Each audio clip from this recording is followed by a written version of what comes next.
Voilà, je vais commencer par du coup vous diffuser un diapo de présentation que j'ai préparé. Hop.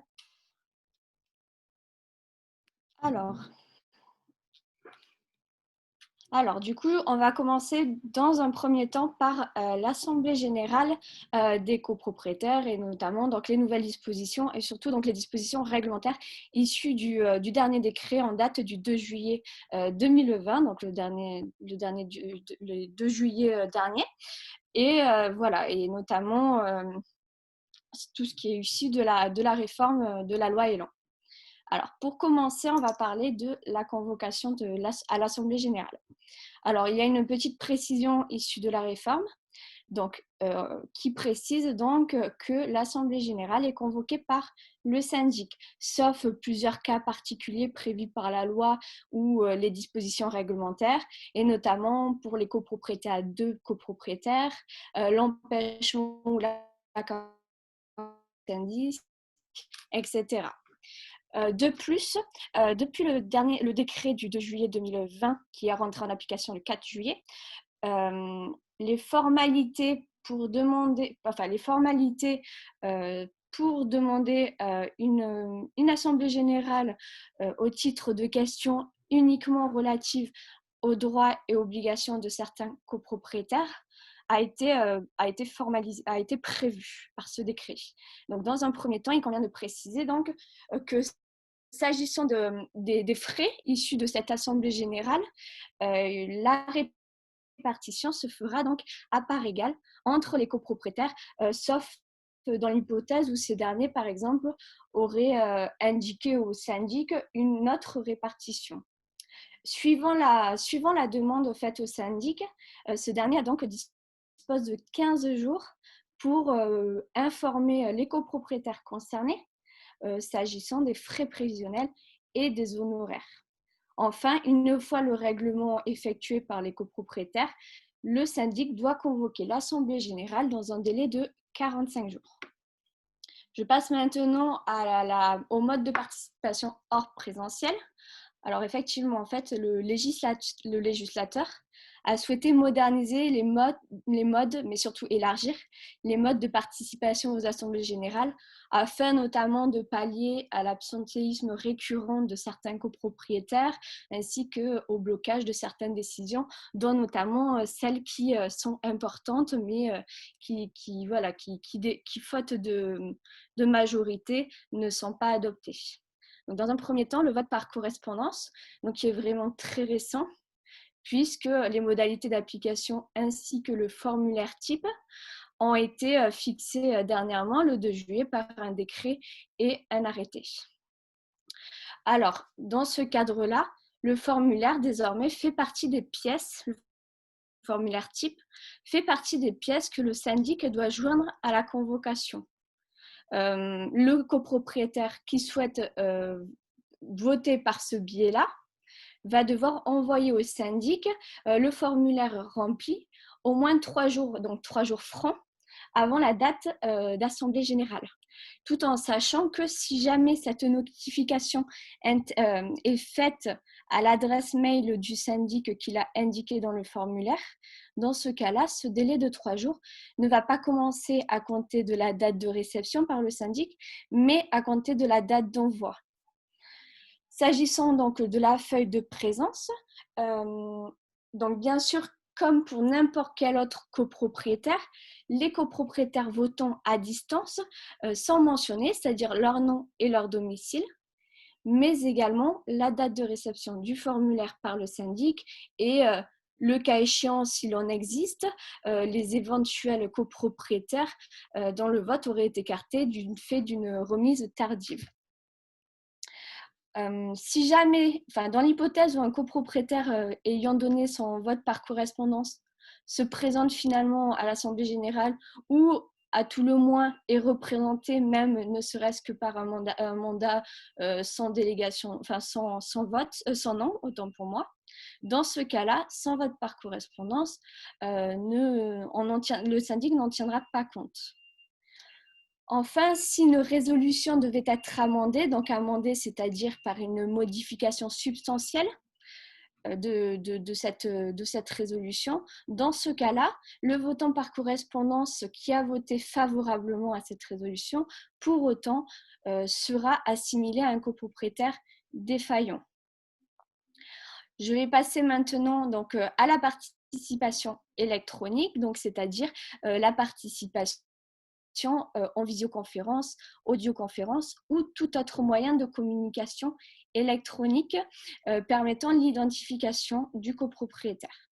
Donc, dans un premier temps, avant de pouvoir utiliser ce type de participation, il faut qu'une assemblée générale antérieure ait décidé à la fois des moyens et supports techniques permettant donc ce que je disais d'identification, mais également d'autres garanties qui sont requises par le législateur et sur lequel le législateur n'est d'ailleurs pas revenu, c'est-à-dire la retransmission en direct et en simultané, continue et simultanée, des délibérations, ainsi que la transmission des voix.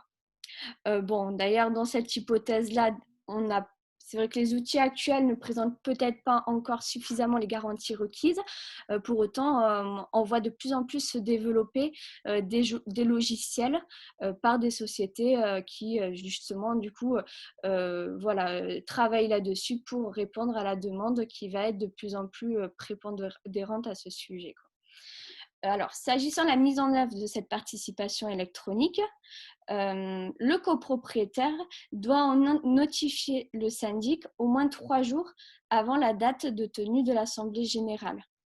Toujours pour la feuille de présence, bien sûr, ces copropriétaires-là, également comme pour les autres, seront mentionnés dans la feuille de présence, leur nom et leur domicile. Pour autant, seuls les copropriétaires présents ou leurs mandataires présents émargeront cette feuille de présence, sauf l'hypothèse qui est possible désormais, l'hypothèse d'une feuille de présence qui serait électronique. Ensuite, on a donc dans le procès-verbal tous les incidents techniques qui arriveraient pendant le vote de la résolution doivent être indiqués, en tout cas ceux qui ont fait obstacle aux copropriétaires participant de manière dématérialisée de faire connaître leur vote. Alors, je vais y passer rapidement, mais s'agissant donc du contexte sanitaire particulier du fait de la Covid-19, une ordonnance a été positif exceptionnel 2021, et donc lequel prévoit la possibilité pour le syndic de convoquer sans aucune présence physique des copropriétaires. Alors, on m'entend bien ? Oui.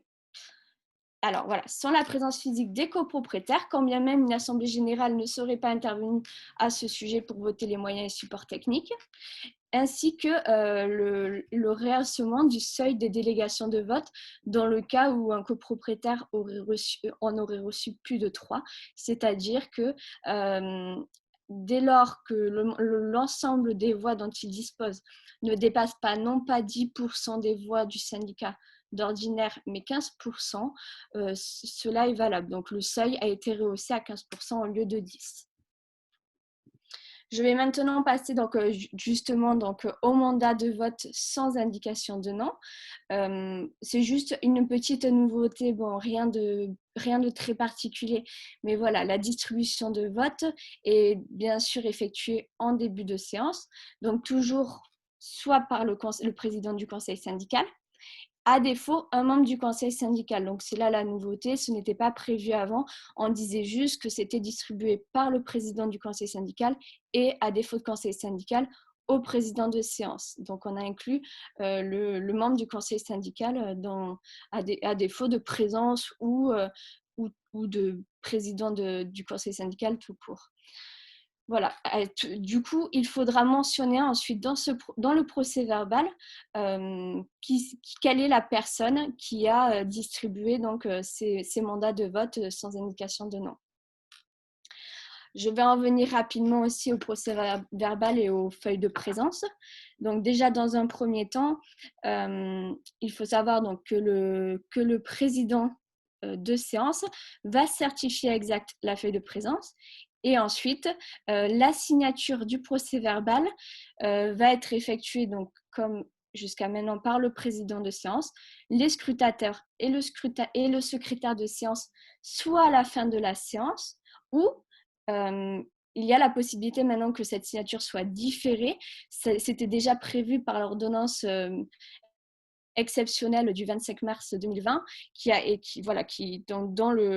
dans cette signature différée a été pérennisée par l'introduction dans les textes réglementaires, donc dans le décret du 17 mars 67, c'est-à-dire que désormais la signature peut aussi intervenir dans les 8 jours qui suivent la tenue de l'Assemblée générale. Le législateur aussi a tenu à préciser ce qui concerne l'irrégularité formelle concernant le procès verbal toujours et la feuille de présence. Donc, il est précisé qu'elle est relative aux conditions de vote ou à la computation des voix. Pour autant, cette irrégularité ne va pas emporter nullité de l'Assemblée générale dans la mesure où il serait possible de reconstituer le sens du vote, mais également que le résultat de celui-ci n'en serait pas pour autant affecté.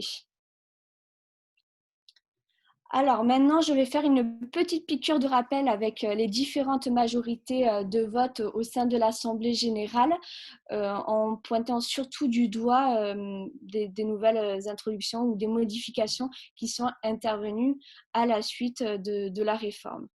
Donc, effectivement, il y a plusieurs majorités possibles qui dépendent de la nature et de l'importance de la décision à prendre. Donc, pour commencer, on a la majorité simple, celle que l'on appelle la majorité de l'article 24. L'article 24, c'est-à-dire l'article 24 de la loi du 10 juillet 1965. Voilà, le législateur a introduit notamment ce qui au départ était soumis à la majorité absolue. Il a introduit dans cette majorité simple, pour en faire la majorité de droit commun, l'autorisation permanente accordée à la police ou à la gendarmerie de pénétrer dans les parties communes, ainsi que la suppression des vides ordures pour des impératifs d'hygiène.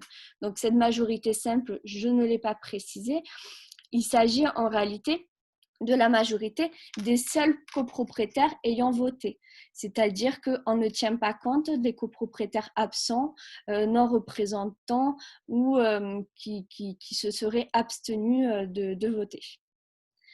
Ensuite, la majorité supérieure, c'est la majorité absolue de l'article 25. La majorité absolue, ça signifie qu'on tient compte, au contraire, de l'ensemble des syndicats, des copropriétaires du syndicat, y compris ceux qui ne sont pas présents, qui n'ont pas voté ou qui se sont abstenus.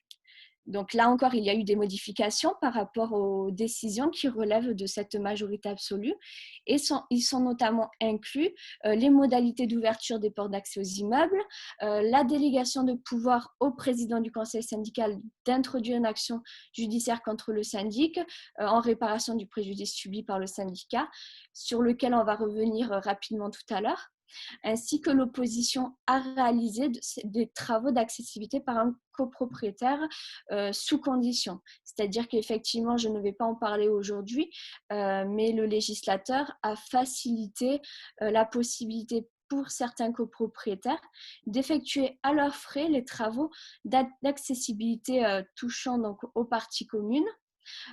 Voilà, mais pour ça, il faudra donc une résolution d'information au sein de l'Assemblée générale avec un ensemble de devis, descriptifs, etc.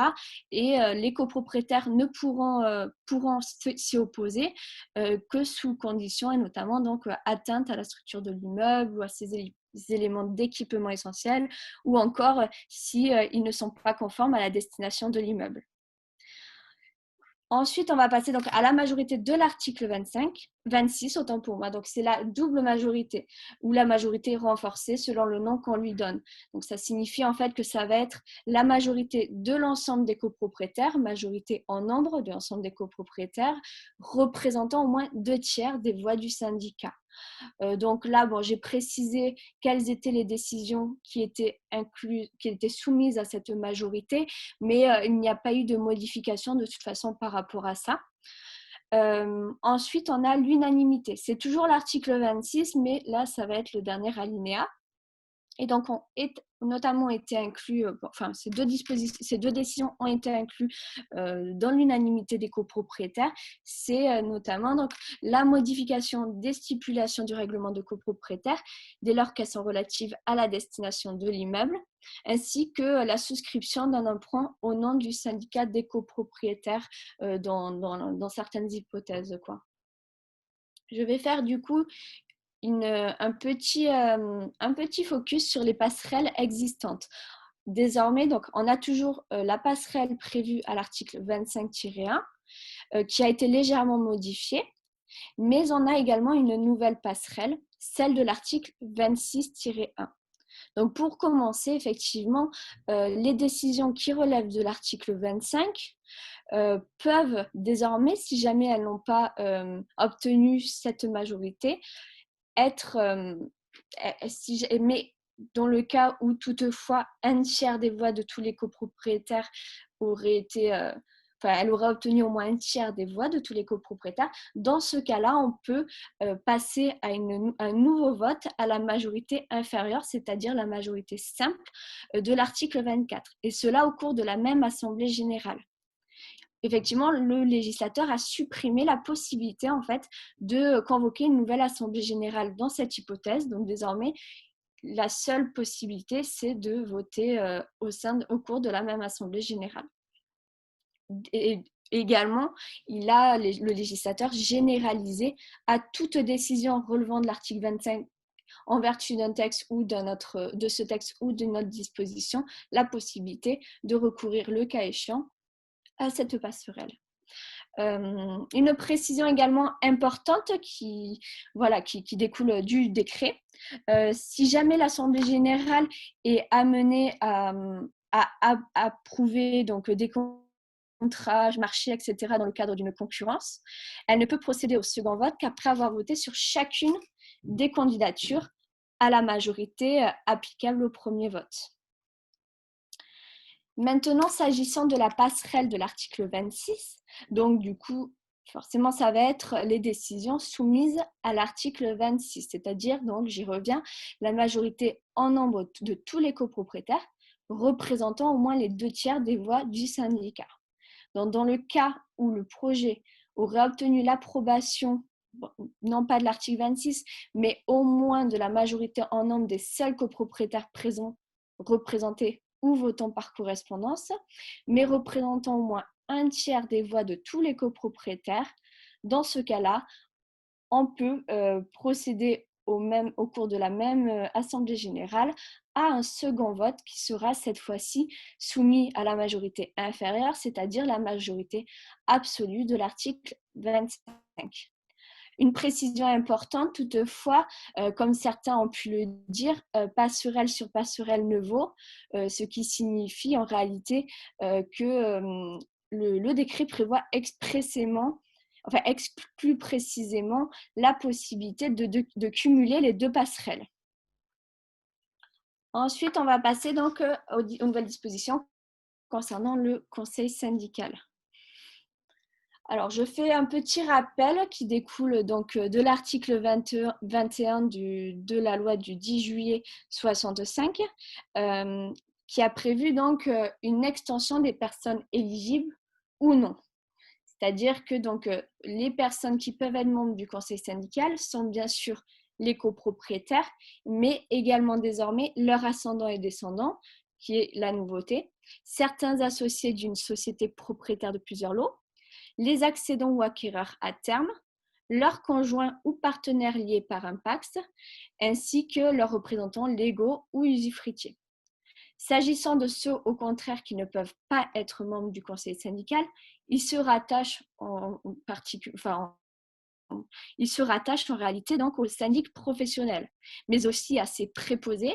Et c'est là la nouveauté, c'est leurs conjoints, c'est-à-dire également ceux du préposé, donc leurs conjoints partenaires de Pacs ou concubins, mais aussi leurs ascendants, descendants ou parents en ligne collatérale jusqu'au deuxième degré. Précision qui n'était pas prévue jusqu'à maintenant.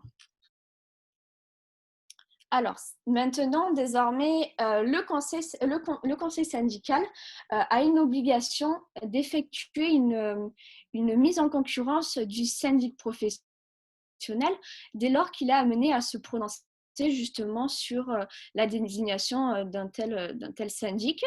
Donc, dans ce cas-là, il doit soumettre au syndic, outre le fait de, bien sûr, l'inscription à l'ordre du jour de cette résolution de mise en concurrence, il doit lui soumettre, en plus de ça, plusieurs projets de contrat de syndic. On met donc fin à la périodicité triennale, donc ce qui était prévu jusqu'à maintenant, c'est-à-dire la mise en concurrence tous les 3 ans. Désormais, dès lors qu'un contrat va prendre fin, parce qu'il peut être d'une durée d'1 an, 2 ans, 3 ans, dès lors que le contrat du syndic prend fin, il faut effectuer au sein de l'Assemblée générale une mise en concurrence en présentant des devis concurrents. Toutefois, le conseil syndical peut avoir obtenu une dispense par l'Assemblée générale précédente à la majorité absolue. Cette dispense, elle est inscrite à l'ordre du jour à l'initiative du conseil syndical. Il faut quand même préciser que même s'il y a eu cette dispense accordée, pour autant, un copropriétaire peut toujours, n'importe quel copropriétaire quel qu'il soit, peut toujours demander la mise en concurrence du contrat de syndic en présentant lui-même des devis concurrents, des projets concurrents de contrats de syndic. Voilà, toujours sur le conseil syndical. Désormais, il dispose de moyens de vérification étendus. C'est-à-dire que jusqu'à maintenant, les membres du conseil syndical, uniquement ceux qui avaient été habilités à cet effet, pouvaient prendre connaissance de certaines pièces. Désormais, le législateur précise que cette possibilité, elle est ouverte à tout membre du conseil syndical, de prendre connaissance et copie de tout document ou pièce, correspondance ou registre relatif à la gestion du syndic et de manière plus générale à l'administration de la copropriété. Pour ce faire, ce dit membre doit d'abord en avoir avisé le syndic, évidemment. Si jamais, à compter d'un mois suivant la demande, le syndic ne s'est pas exécuté, dans ce cas-là, un décret a prévu des pénalités qui sont fixées à minimum 15 € par jour de retard et qui seront imputées sur la rémunération forfaitaire annuelle du syndic à la clôture des comptes. Désormais, je vais passer donc à la délégation de pouvoir parce qu'il y a eu beaucoup de changements par rapport à ça. Jusqu'à maintenant, il y avait cette délégation simple, donc elle préexistait à la réforme, mais elle a toutefois été modifiée. Alors, s'agissant de l'objet précisément, il s'agit en fait de donner donc délégation au conseil syndical, une délégation de pouvoir, de prendre un acte ou une décision. Jusqu'à maintenant, on parlait uniquement d'une décision relevant de l'article 24, donc la majorité simple. De plus, le législateur a supprimé la possibilité donc, de donner délégation au conseil syndical soumise à condition pour la mise en application et le suivi de travaux ainsi que de contrats financés dans le cadre du budget prévisionnel qui était prévu uniquement pour les petites copropriétés et qui prévoyait également dans cette hypothèse la souscription obligatoire de chacun des membres à une responsabilité civile. S'agissant des conditions, cet objet de la délégation simple doit être expressément déterminé. De plus, le montant maximal de la somme allouée, si jamais il y a possibilité pour le conseil syndical de décider de dépenses, doit être fixé dans la résolution portant délégation simple. Enfin, le conseil syndical, à l'issue de la délégation, doit rendre compte de son exécution. Je précise que cette délégation simple, elle est également applicable au syndic ou à toute autre personne qui aurait été désignée comme délégataire. Ensuite, donc ça c'est la grande nouveauté de la réforme, la délégation que j'appellerai élargie, mais on peut aussi dire la délégation étendue. Donc il s'agit encore une fois de donner délégation de pouvoir, de vote, de pouvoir au conseil syndical de prendre tout ou partie des décisions relevant de l'article 24. Cela inclut quand même l'approbation des comptes, la détermination du budget prévisionnel, ainsi que les adaptations du règlement de copropriété qui sont prévues par l'article 24. C'est donc la seule réserve à cette délégation. Il existe toutefois donc des conditions que je vais distinguer selon qu'elles sont préalables ou consécutives. Donc, dans un premier temps, la délégation doit avoir été votée en assemblée générale à l'article 25, donc la majorité absolue. Pour ce faire, le conseil syndical doit être constitué d'au moins 3 membres. Également, le montant spécifique ou les sommes respectives maximales, si les dépenses ne sont pas comprises dans le budget prévisionnel, doivent être fixées. Enfin, cette délégation a une durée maximale de 2 ans, mais elle est renouvelable par décision expresse de l'Assemblée générale à la même majorité. Également, chacun des membres doit souscrire une assurance responsabilité civile. Donc, s'agissant des conditions consécutives,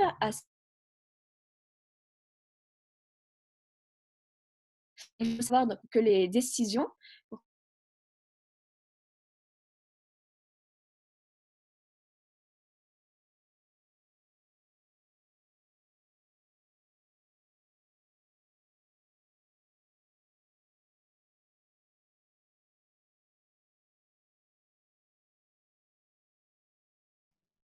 Alors Lisa, je ne t'entends plus de mon côté. Je ne sais pas si ça fonctionne encore. Pour ma part, je n'entends plus non plus. Hein.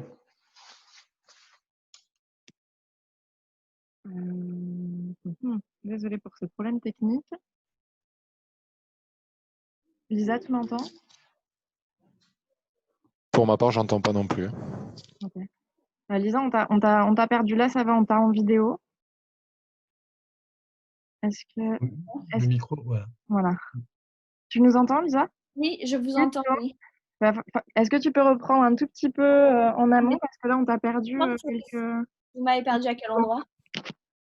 Alors là, j'ai plus le PowerPoint devant moi, je peux plus te dire. Reprends juste au début du paragraphe où t'en étais là. On n'a pas perdu. C'était au niveau de la responsabilité du conseil syndical, la responsabilité civile dans le cadre de la délégation étendue. Ah, très bien, d'accord. Bon, je vais reprendre là alors. Hein. Hop, je repartage mon diapo. Alors, tout le monde voit? Oui? Oui, c'est bon pour moi. Alors,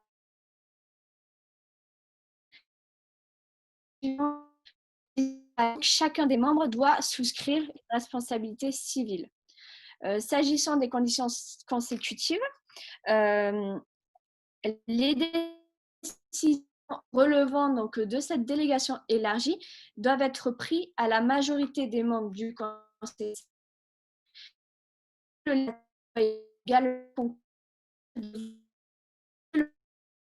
qui a pondérante.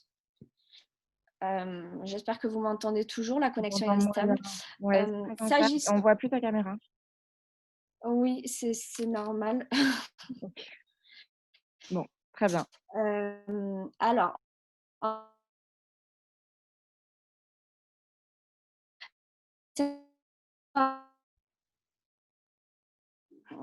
ça marche toujours pas. Vous m'entendez bien là? Ça remarche là, ouais. Désolée Oui. pour ces problèmes techniques, on débute en webinaire. Il y a des problèmes de connexion aussi. Ouais. Donc voilà, lors de l'Assemblée générale annuelle, le conseil syndical doit rendre compte de son exercice en présentant en particulier un rapport d'information. Les décisions qui sont prises dans le cadre de cette délégation doivent être consignées dans un procès-verbal, lequel va être signé par au moins 2 membres du conseil syndical et dans lequel il faut mentionner les participants ainsi que le sens de leur vote. Ce procès-verbal va ensuite être inscrit au registre des procès-verbaux d'assemblée générale par le syndic.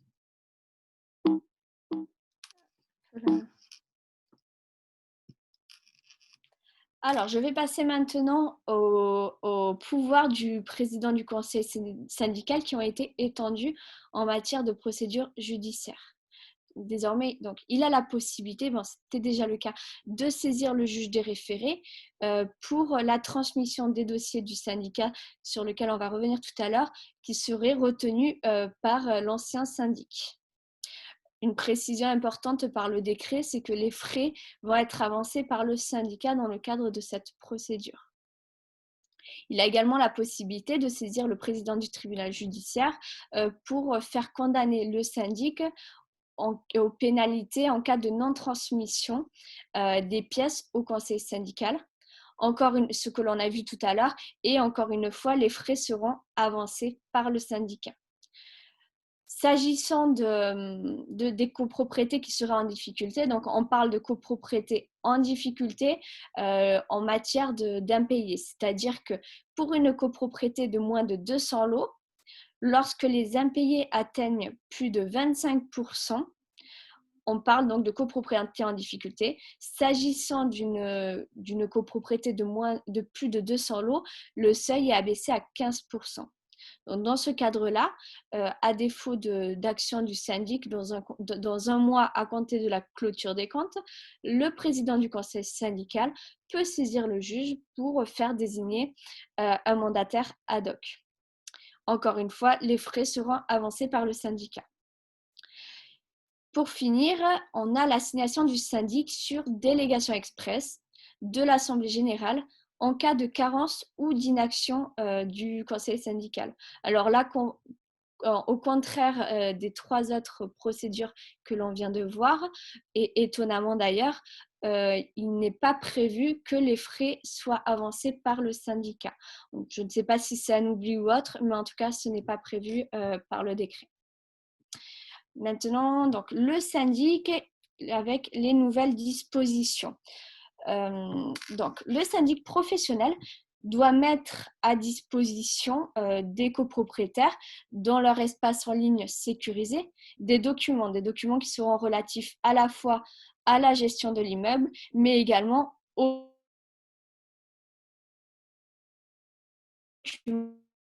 donc au moins une fois par an, ce qui était déjà le cas jusqu'à maintenant.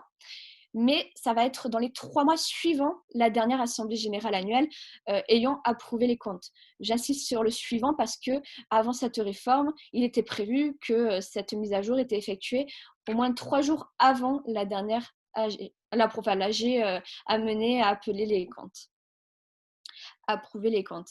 Donc, un décret a prévu une liste minimale des documents concernés par cette mise à disposition dans l'espace extranet.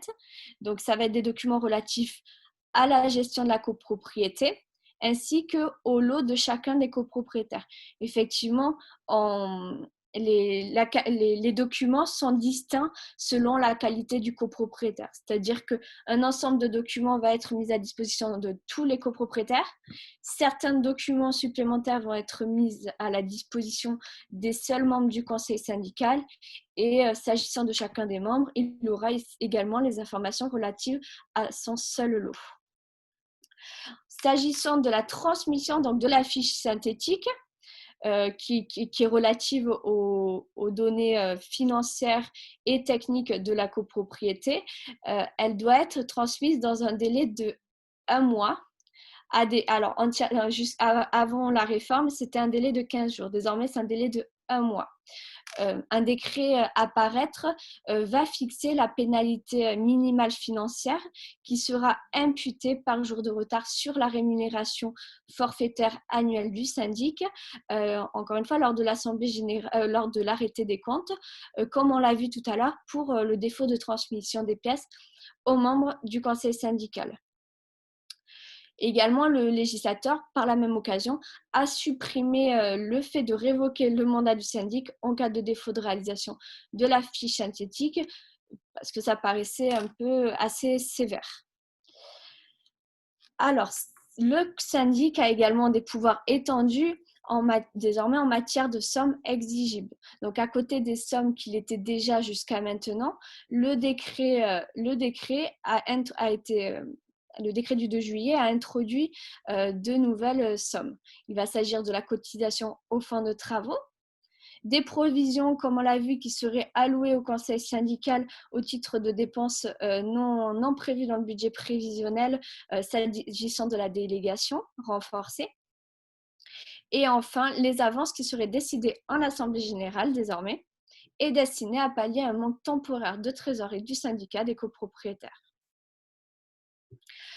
Dans le cadre de la transmission des pièces au nouveau syndic, si jamais le syndic n'était pas réélu, ce dernier doit désormais transmettre donc, au nouveau syndic les pièces. C'était déjà le cas avant, mais il y a des nouveaux délais qui ont été fixés et il y a eu également des petits ajouts. C'est-à-dire que désormais, il y a un délai de 15 jours au lieu de 1 pour transmettre au nouveau syndic la situation de trésorerie, les références des comptes bancaires du syndicat, mais aussi les coordonnées bancaires. Alors, j'insiste sur les coordonnées bancaires, car ce n'était pas prévu jusqu'à maintenant. Avant la réforme, on parlait de la totalité des fonds immédiatement disponibles qui devaient être remis au nouveau syndic. Désormais, c'est uniquement les coordonnées de la banque et à partir de là, le nouveau syndic va pouvoir récupérer les 10 fonds. Ensuite, l'ancien syndic a un délai d'1 mois pour l'ensemble des documents et archives du syndicat, ainsi que, ce qui n'était pas prévu jusqu'à maintenant, l'ensemble des documents dématérialisés relatifs donc à la gestion de l'immeuble qui doivent être présentés dans un format qui soit téléchargeable et imprimable. Enfin, sous 2 mois, l'ancien syndic doit remettre l'état des comptes qui sont relatifs à la fois au syndicat des copropriétaires ainsi qu'à chacun des copropriétaires.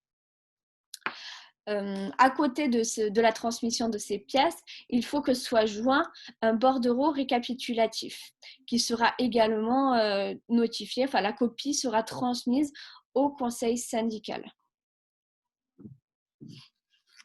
Maintenant, on va passer à une partie un peu plus technique s'agissant du contrat type du syndic professionnel. Donc, ça ne sont pas concernés les syndics non professionnels, donc bénévoles ou autres. Mais voilà, donc une précision importante, même si elle paraît un peu évidente, mais que le législateur a tenu à apporter. Le contrat du syndic ne peut être conclu que par une décision expresse de l'Assemblée générale. Jusqu'à maintenant, il était uniquement précisé, y compris dans le contrat type, que ce contrat ne pouvait être reconduit de manière tacite. À côté du projet de contrat type qui est présenté à l'Assemblée générale, il convient aussi de joindre une fiche d'information indiquant le prix et les prestations du syndic. Donc, à ce jour, on attend encore un arrêté à paraître précisant le contenu de cette fiche d'information. Désormais, il est prévu également que le syndic, si jamais il ne respecte pas les dispositions relatives au contrat type ou à la rémunération du syndic sur laquelle on va venir tout à l'heure, est passible d'une amende administrative. Amende administrative qui sera de 3 000 € s'il s'agit d'une personne physique ou 15 000 € pour une personne morale.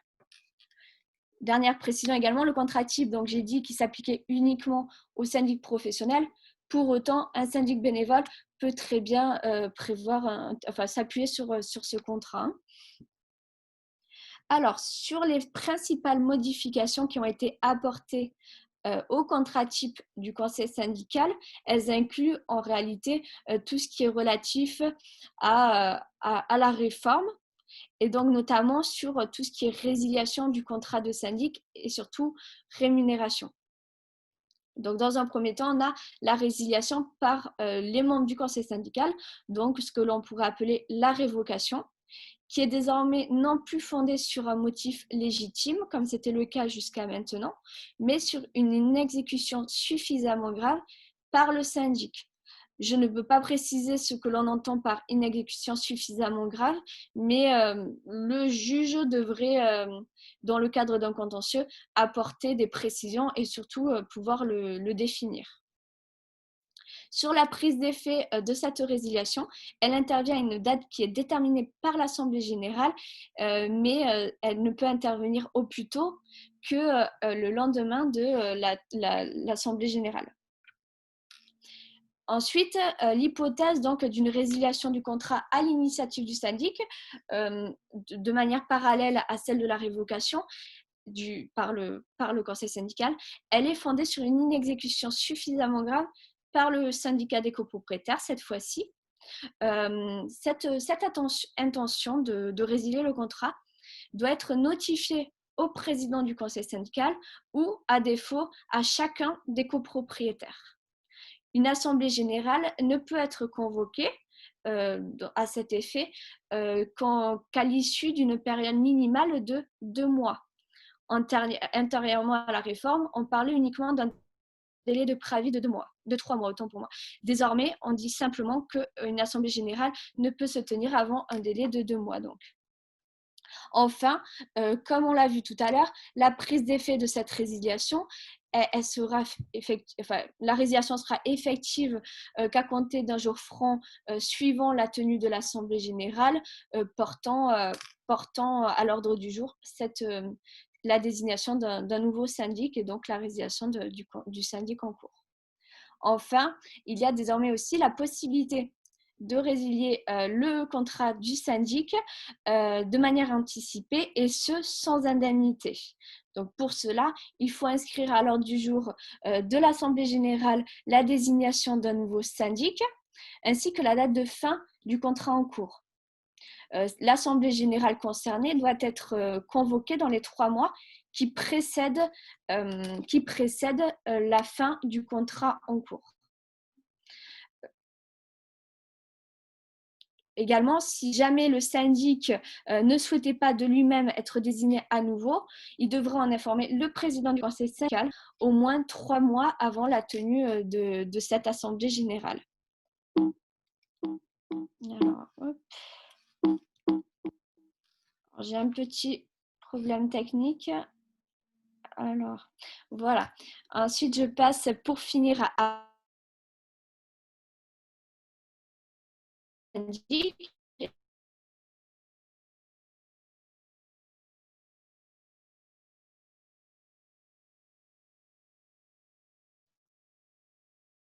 On a encore un petit problème de micro. Je ne sais pas si tu nous entends, Lisa.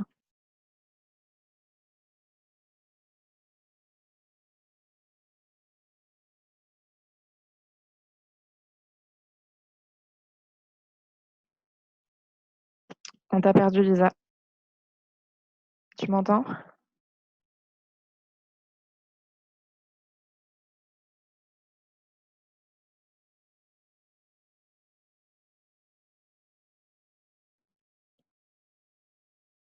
On a complètement perdu Lisa, qui n'est même plus connectée à ce stade.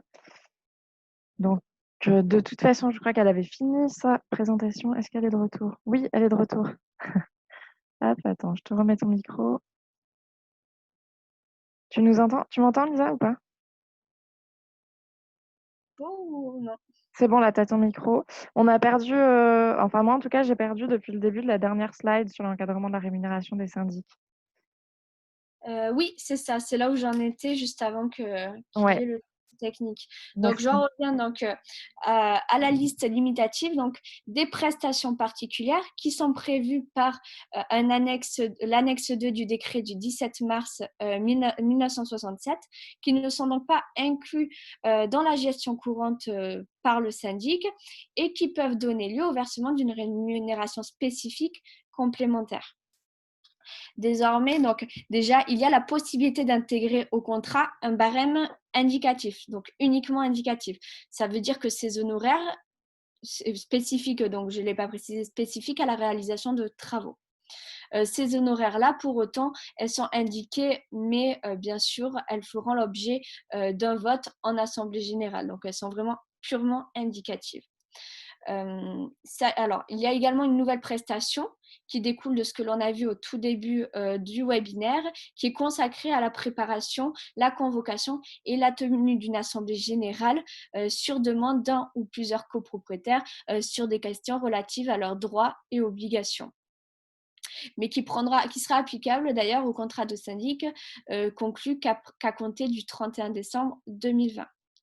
Ensuite, il y a également l'ajout des opérations de liquidation en cas de disparition de plein droit de la copropriété ou de dissolution du syndicat des copropriétaires. Voilà, j'en ai fini pour aujourd'hui. Donc, c'est vrai que la réforme est assez conséquente. Je n'ai bien sûr pas pu vous présenter l'ensemble des dispositions et des dispositifs. Voilà, je me suis concentrée que sur certains. Bien sûr, je pense que d'autres webinaires pourront avoir lieu. Et surtout, vous pouvez bien sûr nous poser des questions. Voilà, je vais laisser la main à Madame Bayo et je vous remercie pour votre attention. Merci beaucoup, Lisa, pour cette présentation. J'ai pas vu de questions sur le chat. On a quelqu'un qui nous demande si on pourra transmettre les diapos. Donc, évidemment, on vous fait un envoi par mail de l'ensemble de la présentation. Là, on n'a pas affiché la dernière slide uniquement, mais voilà, vous la retrouverez dans l'envoi par mail. Je ne sais pas si certains veulent poser des questions. Vous pouvez ouvrir vos micros ou vos caméras si vous le souhaitez. Voilà. À défaut, donc personne ne souhaite poser de questions, avoir des précisions sur un point. Alors, oui, pour la liste de diffusion des newsletters, bien sûr. Alors, je vais reprendre votre mail. Est-ce que vous pouvez me remettre votre mail, que je sois bien sûr qu'on l'ait? Parce que ce ne sera pas la même liste de diffusion que pour les webinaires. Merci. Hop, alors je note et je vous ajoute à la liste de diffusion de la newsletter. Bon, s'il n'y a pas plus de questions, je vous remercie tous pour votre participation. Et surtout, merci à Lisa pour sa présentation. Voilà, à bientôt. Au revoir. Merci, au revoir.